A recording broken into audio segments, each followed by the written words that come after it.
हम हाउसवाइफ की आदत ऐसी होती है कि हम खुद से पहले ना अपने बच्चों के बारे में, अपने परिवार के बारे में सोचते हैं। चाहे खाना बनाना हो, चाहे कोई घर का काम करना हो, चाहे उनको ऑफिस भेजना हो, पतिदेव को, बच्चों को स्कूल भेजना हो, या कुछ भी हो ना, तो सबसे पहला काम होता है ना बच्चों का करने का। क्योंकि हमें पता है हमें पूरा दिन घर का काम ही करना है। अगर सुबह सुबह आराम से बच्चे स्कूल चले जाएं और पतिदेव अपने काम पे चले जाएं तो हमें कोई टेंशन नहीं रहती है। पूरा दिन हमारा रहता है, फिर हम अपने हिसाब से काम करते रहते हैं। कभी टाइम से हो जाता है, कभी थोड़ा सा लेट हो जाता है। लेकिन अगर पतिदेव और बच्चे थोड़ा सा बिना खाए चले जाएं या कुछ उनकी चीज छूट जाए ना, तो पूरा दिन मन में गिल्ट रहता है कि यार मेरे थोड़े से टाइम से अगर मैं उठ जाती सुबह तो ये काम हो जाता। तो उस सब चीज से बचने के लिए ना मैं सुबह जल्दी उठती हूँ। जल्दी उठने के बाद में, आजकल बच्चों का स्कूल थोड़ा सा लेट है, तो लेट के हिसाब से मुझे ना पूरा समय मिल जाता है। और सर्दियों का टाइम है तो पतिदेव सुबह खाना खा के ही जाते हैं, टिफिन जाता है उनका वैसे तो। और हमारे सुबह ना दाल सब्जी चटनी बनती है, डेली फिक्स रहता है कि सुबह हमारे दाल और सूखी सब्जी साथ में चटनी बनती है। तो शॉप पे जाती है ना, तो टिफिन जाता है तो दाल वगैरह बिल्कुल ठंडी हो जाती है और कोई टेस्ट नहीं रह जाता।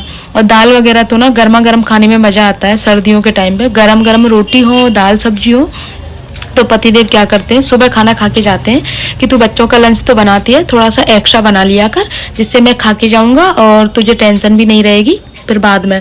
तो यहाँ पे मैं सबके पसंद की अलग अलग चीज़ें बना रही हूँ। पतिदेव को आलू बथुआ के पराठे खाने हैं, स्वरा को आलू के पराठे खाने हैं, और हर्षित को सादा पराठे और आलू की सूखी सब्जी खानी है। क्योंकि उसने पहले बोल दिया था मम्मा मेरे लिए आलू के पराठे मत बनाना। तो पहले मैंने आलू उबाल लिए, और आजकल थोड़े से नए वाले आलू आ रहे हैं ना, तो थोड़ी देर अगर उनको रख दूँ ना तो टाइट हो जाते हैं। तो सबसे पहले काम मैंने यही किया था कि आलू उबाल के रख देती हूँ। लेकिन मैं पूजा करने चली गई बीच में और आलू टाइट हो गए, तो हाथ से नहीं फूट रहे थे, तो मैंने पाव भाजी मैसर है उसकी हेल्प से आलू को फोड़ा। और इधर मेरा बथुआ भी उबल के कंप्लीट हो गया था, तो इसको भी निचोड़ के रख दिया। क्योंकि फिर पतिदेव भी आ जाते हैं पूजा करके, जब बच्चों को छोड़ने जाते हैं ना उसके थोड़ी देर बाद में ही फिर पतिदेव आ जाते हैं, तो वो भी खा लेते हैं। तो फिर बाद में पापा मम्मी मैं हम 3 बजते हैं, फिर हम बाद में खा लेते हैं। तैयारी तो मेरी हो ही जाती है पूरे खाने की। तो यहाँ पे पहले मैंने आलू की पिट्ठी तैयार कर ली है, आटा मैंने लगा ही लिया है, आलू की सूखी सब्जी भी बना ली है, अब सिर्फ पराठे सेकने बाकी हैं। तो सुबह तो मैं नहा धो के ही खाना बनाती हूँ, चाहे मैं लेट भी हो जाऊँ ना तो बच्चों का लंच बाद में चला जाता है, लेकिन नहा के ही बनाती हूँ मैं। मैंने शायद ही कभी मैंने बनाया होगा, क्योंकि स्वरा मेरी 3rd में आ गई है, तो उसको 5 साल उसको हो गए जाते जाते 6 साल, और 3-4 साल हर्षित को जाते जाते हो गए। तो मैं दोनों का लंच नहा धो के ही बनाती हूँ। नहा धो के बनाने से क्या होता है, देखो एक तो खुद के अंदर भी पॉजिटिविटी रहती है कि हाँ हम नहा के खाना बना रहे हैं, दूसरी बात ठाकुर जी का भोग भी लग जाता है, गाय की रोटी निकल जाती है। वैसे तो आप बनाते रहो, आपके पास में बहुत सारे एक्सक्यूज रहते हैं कि सुबह बच्चों को लेट हो जाते हैं, ये हो जाते वो हो जाते, लेकिन अगर आप करो ना तो सारी चीज़ें हो जाती हैं। पहले मैं भी यही सोचती थी, लेकिन जब करती हूँ ना तो चाहे लेट भी हो जाती हूँ ना, जैसे कभी कभी होता है, जैसे मावस्या वगैरह रहती है, तो मावस्या को तो पितरों का खाना निकलता है, तो मैं बच्चों को लंच पैक नहीं कर सकती। और पितरों का खाना देखो इतनी जल्दी नहीं निकलता, क्योंकि 9 बजे तक पितरों का खाना निकलता है। बनाने को तो 6 बजे बना दो, लेकिन टाइम होता है पितरों का खाना निकलने का, तो 9 बजे तक खाना निकालते हैं। तो उस हिसाब से फिर मैं क्या करती हूँ, बच्चों को या तो मैं ब्रेड नमकीन वगैरह कुछ रख देती हूँ, या मार्केट से कुछ कचौड़ी वगैरह, या फिर पतिदेव उनको लंच स्कूल में भिजवा देते हैं, तो मेरा काम ये भी हो जाता है। तो यहाँ पे दोनों बच्चों के हिसाब से उनके लंच पैक कर दिए हैं मैंने, लंच बॉक्स, और अलग अलग करके रख दूँ, क्योंकि जिससे कि मिले ना। और साथ में एप्पल भी रखना है। दोपहर को आते हैं, दोपहर को खा नहीं पाते हैं बच्चे, तो बोल रहे थे मम्मा आप लंच में रख दो, हम खा लेंगे। तो मैंने बोला ठीक है, पैक करके रख देती हूँ इनका लंच, उसके बाद में फिर बनाऊंगी आलू बथुआ के पराठे। गाइस दोनों बच्चों का लंच तैयार हो गया, पतिदेव के खाने की तैयारी हो गई, तो अब मुझे कोई दिक्कत नहीं है, अब मैं अपना काम आराम से कर पाऊंगी। और बेडशीट मुझे चेंज करनी नहीं है, क्योंकि गंदी नहीं है। वैसे भी मैं आजकल वूलन बेडशीट बिछाती हूँ, और बच्चे साइड वाले रूम में सोते हैं तो गंदी होने का नाम ही नहीं होता है, क्योंकि जब बच्चे रहते हैं ना तो ज़्यादा गंदी हो जाती है। तो ये पूरा सामान जो फैला रहता है, जैसे 1-2 कपड़े फैले रहते हैं, टावल हो गए, और बहुत सारी ऐसी चीज़ें रहती हैं जो बेड पे फैली रहती हैं, पहले इनको प्रॉपर तरीके से सेट करके रख दूँ अपनी अपनी जगह पे।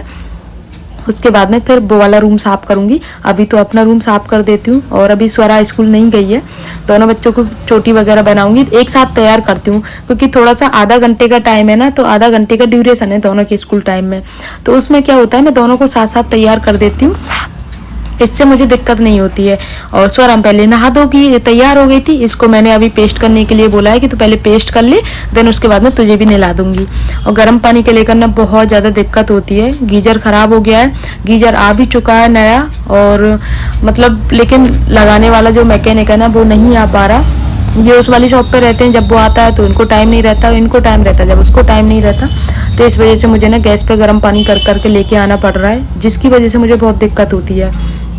एक तो मुझे ऊपर नीचे के इतने सारे चक्कर लगाने होते हैं कि जब मैं सोचती हूँ ना इतने सारे चक्कर लग गए तो मेरा खुद की सांस फूलने लग जाती है। अच्छा, जब मैं काम करती हूँ जब मेरी सांस नहीं फूलती है, सोचने में फूल जाती है कि मैं इतना सारा काम कर लेती हूँ।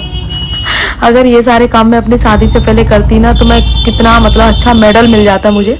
लेकिन शादी के बाद में तो यही रियलिटी है कि आप कितना भी काम करो, कितना भी मशीन बन जाओ, खुद को मशीन बना लो, लेकिन तारीफ तो क्या, कोई दो शब्द भी नहीं बोलता है। और ये मेरी नहीं, मैं अपनी बात नहीं कर रही हूँ, ये हर हाउसवाइफ की है, हर घर की बात कर रही हूँ मैं, कि बहू के लिए तो एक काम ऐसा होता है कि हाँ तुझे तो ये करना है, चाहे तबीयत खराब हो, चाहे कोई दिक्कत हो, चाहे कहीं जाना हो, कहीं से आना हो, पहले काम करना है, उसके बाद में बाकी के कुछ और काम होगा। तो मैं कहीं भी जाती हूँ, सुबह भी आप लोग देखते होंगे कि अगर मुझे कहीं जाना होता है तो फिर मैं आके अपना काम ख़त्म करके ही जाती हूँ, और कहीं से आती हूँ तो अपना काम वापस से आके ज्वाइन कर लेती हूँ। ऑफिस की तरह होता है, जो काम मेरा रखा रहता है ना वो मुझे आके ही करना होता है। तो इसकी चोटी वगैरह बना दूँ और इसके बाल फिर से झड़ना स्टार्ट हो गए, बीच बीच में बंद हो जाते हैं, बीच बीच में फिर नॉर्मल हो जाते हैं और फिर झड़ना स्टार्ट हो जाते हैं। तो इसके लिए मैं कुछ नहीं लगाती, सिर्फ सरसों का ऑयल लगाती हूँ, बाकी कुछ भी यूज नहीं करती इसको मैं। आज तो स्वरा की सामत आने वाली है, क्योंकि ये ना पूरा बैग भर के लेके जाती है, और सच में इतना भारी बैग रहता है ना इसका। तो आज पतिदेव ना, टाइम तो हो गया था स्कूल का, लेकिन खुलवा के बैठ गए कि आज तू बता मुझे कौन कौन से तेरे काम किए हैं। और भाई साहब इतना खाली हो गया था ना बैग, आगे आप लोग देखो क्या क्या हुआ।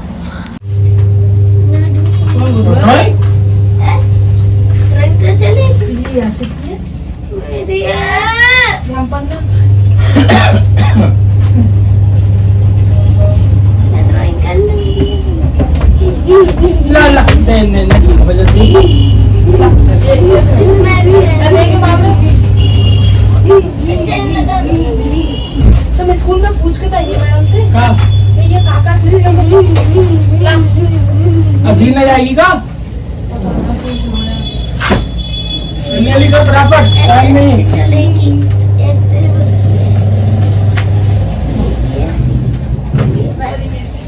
ये चलेगी, ये चलेगी, ये चलेगी, ये चलेगी। हाँ जल्दी चल फटाफट बेटा, जल्दी जल्दी चल ले। अरे चल भी सकती है, ये नहीं चलेगी। ये तो मेरे पेट भर गए थे, नहीं पेट कहाँ है? ग्रामर है। और जो कॉपियाँ भर जाती है ना वो फिर इसकी रद्दी हो जाती है। हाँ, फिर उनके भी पेपर तो होंगे नहीं इसके, हाँ वो रद्दी हो जाती है कॉपियाँ इसकी। रख रख सबने रख नाटक मत कर, चल चल अली कर। नहीं मेरा कूद आई तेरा से अभी कहिए आप करवाती हो सबसे। आजा चल। ओ भाई तू थोड़ा उठ जाएगा, अब देख उठा उठा सही।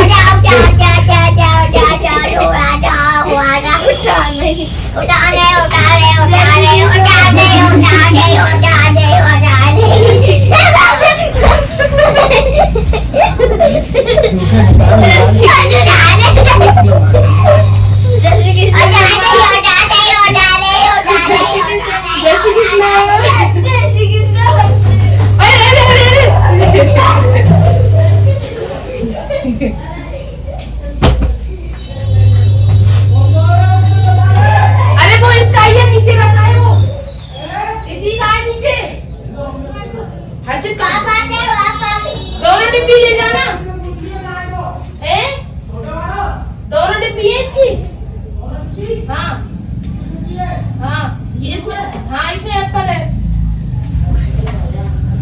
एप्पल भी बहुत आती तो माँ आज चोपड़ा लेके चले जाओ, चोपड़ा लेके चले जाओ। ये अच्छी बारी। तेरा बैग चेक करती हूँ। स्वरा का बैग इतना ज्यादा भारी हो जाता है कि खुद से चलता नहीं है। यहाँ से पतिदेव लेके जाते हैं, उधर से नीचे से मैं लेके आती हूँ, क्योंकि 2 मंजिल चढ़ के आती है ना, इसीलिए। इतनी सारी बुक्स वगैरह थी, उसकी निकलवाई है कि तू भाई स्कूल से लेके क्लासरूम से लेके बाहर गेट तक लेके आती है बैग टांग के। इतना हैवी बैग है, तेरे कंधों में दर्द होता है, फिर तू कहती है थक गई। और सच में ना स्कूल से आके इतनी हताश हो जाती है कि मैं इसको बोलती हूँ कि तू यूनिफॉर्म चेंज कर ले, तो आधा घंटा लगा देती है। तो मम्मा पहले मैं बैठ जाती हूँ, उसके बाद करूंगी चेंज। इतना थक जाती है। तो भाई यही बोला था कि तू ये बुक्स वगैरह ना जो काम किए ना वही लेके जाया कर, लेकिन बच्चों की आदत होती है पूरा भर के लेके जाना, चाहे काम आए चाहे ना आए। तो इसकी तो क्या है, कम बुक्स रहती हैं, लेकिन फिर भी डे के अकॉर्डिंग चलती है। इसकी तो मैसेज आ जाता है, तो उस हिसाब से मैं भेज देती हूँ मैसेज के अकॉर्डिंग, लेकिन हर्षित स्वरा की नहीं होती है। मेरे दोनों बच्चे स्कूल चले गए हैं, अब मैं अपना बच्चों का रूम आराम से साफ कर पाऊंगी, क्योंकि बच्चों के रूम में मुझे थोड़ा ज्यादा टाइम लगता है, क्योंकि कोनों में बैठ के इधर उधर ये गंदगी फैला देते हैं, तो इसको साफ करने में ना मुझे टाइम लगता है। मेरे रूम में इतना नहीं लगता, क्योंकि आजकल बच्चे ना जैसे इनको खेलना होता है तो बालकनी में खेल लेते हैं, पढ़ाई करनी है तो मैं नीचे बिठा के पढ़ाई करवा देती हूँ। और क्योंकि धूप आती है ना मेरे रूम में, सीधे धूप आ जाती है, तो सर्दियों में तो इस चीज़ का मुझे फायदा रहता है। मेरी जो धूप है ना सुबह 11 बजे के करीब मेरे रूम में आ जाती है, और शाम को 4 बजे तक मेरे रूम में धूप रहती है। और इवन आप ये कह सकते हो कि मैं अगर विंडो खोलूँ तो मेरे बेड पर धूप आती है। इतना अच्छा लगता है सर्दियों में। क्योंकि गर्मियों में उतनी ही ज़्यादा दिक्कत होती है, गर्मी क्योंकि सामने की धूप रहती है ना, तो बहुत हालत ख़राब होती है। तो वो वाली बेडशीट मैंने धुलने डाल दी है, ये वाली बेडशीट बिछा देती हूँ। और बेडशीट तो बच्चों की मैं आपको बता दूँ, एक दिन चल जाए वो बहुत बड़ी बात होती है, क्योंकि ड्राइंग वगैरह कर करके सब बेडशीट की तो हालत ख़राब कर रखी है, और जो बची हुई हैं उनको एक दिन में गंदा कर देते हैं। इसीलिए मैं छोटे वाले रूम को इस वाले रूम को ना मैं छोटा वाला रूम बोलती हूँ, तो मेरे मुंह से छोटा रूम निकलता है। तो इस रूम की मैं बेडशीट नई नहीं निकालती, जो 4-5 बेडशीट है ना वो रिपीट करती रहती हूँ। और उनके प्लो कवर वगैरह का भी अलग इशू चलता रहता है। जब वो सोते हैं ना रात को, भाई कितना ड्रामा करते हैं। कभी मम्मा मेरी ये वाली तकिया नहीं है, कभी वो वाली तकिया नहीं है, मतलब 2-2 तकिया चाहिए, एक पैरों में लगाने को चाहिए, एक सिर पे लगाने को चाहिए, और एक तकिया साइड में लगाने को चाहिए। ये जो छोटी तकिया देख रहे हो ना, ये साइड में लगाते हैं बच्चे। तो इतना ज़्यादा परेशान करते हैं रात को तकिया। मतलब हमारा ये है कि हमें तकिया मिले ना मिले कोई बात नहीं, लेकिन बच्चों को पूरी तकिया चाहिए। तो उसके बाद में फिर ये कपड़े वगैरह धुल गए थे, तो मैंने सोचा था अच्छी खासी धूप आ गई है, अब कपड़ों को सुखा देती हूँ, क्योंकि जब से मुझे टाइम नहीं मिल रहा था, काम में लगी हुई थी, और तो अब टाइम मिला है तो कपड़े सुखा देती हूँ। वरना अब तक जब से धुले हैं ना मेरे कपड़े, अब तक तो मेरे कपड़े सूख भी जाते। इतनी अच्छी धूप आ जाती है सुबह सुबह, बालकनी में सीधे सूरज उगते हैं ना, तो बहुत अच्छी धूप आती है। तो पहले मैं कपड़े सुखा लूँ, और कपड़े सुखाने के बाद में फिर पतिदेव आ जाएंगे पूजा करके, तब मैं पतिदेव को खाना बनाऊंगी और अपना नाश्ता वगैरह देखते हैं क्या करना है, क्योंकि मैं और मम्मी रह जाते हैं 2 सिर्फ। तो फिर मम्मी कहती है क्या कुछ नाश्ता बनाएगी, या तो दूध पी लेते हैं या फिर ब्रेड नमकीन वगैरह खा लेते हैं, तो कुछ ऐसा करते हैं। इतना सारा काम मैं कर तो लेती हूँ, लेकिन मेरे ना कभी कभी मुझे थोड़ी सी चिड़चिड़ाहट हो जाती है। चिड़चिड़ाहट से मेरा मतलब ये है कि जैसे मेरी तबीयत ख़राब रहती है, लेकिन फिर भी मुझे ही काम करना होता है, तो वो चिड़चिड़ाहट मुझे गुस्सा बन के निकलती है, और बहुत दिक्कत होती है फिर मुझे इस चीज़ को लेकर के। और मेरा गुस्सा पता नहीं क्यों आजकल मुझे गुस्सा बहुत ज़्यादा आता है, और जब पता है ना, जब गुस्सा आता है ना, तो कुछ भी चीज़ मतलब ठीक ढंग से नहीं हो पाती है। पतिदेव शाम को ना आके सिर्फ यही समझाते हैं कि तू कुछ भी है, तेरे दिमाग में कुछ भी चलता है तो मुझे फ़ोन करके बोल दिया कर, और वैसे भी दिन में एक बार फ़ोन करते हैं। तो चलो गाइज, आज के ब्लॉग को यहीं पर एंड करती हूँ। आई होप आप लोगों को अच्छा लगा होगा। अच्छा लगे तो प्लीज़ वीडियो को लाइक कर देना, शेयर कर देना, कमेंट कर देना। और मैं वीडियो बनाने के लिए ना बहुत मेहनत करती हूँ, तो सिर्फ आप लोगों से सपोर्ट चाहती हूँ कि आप लोग मुझे सिर्फ सपोर्ट करें।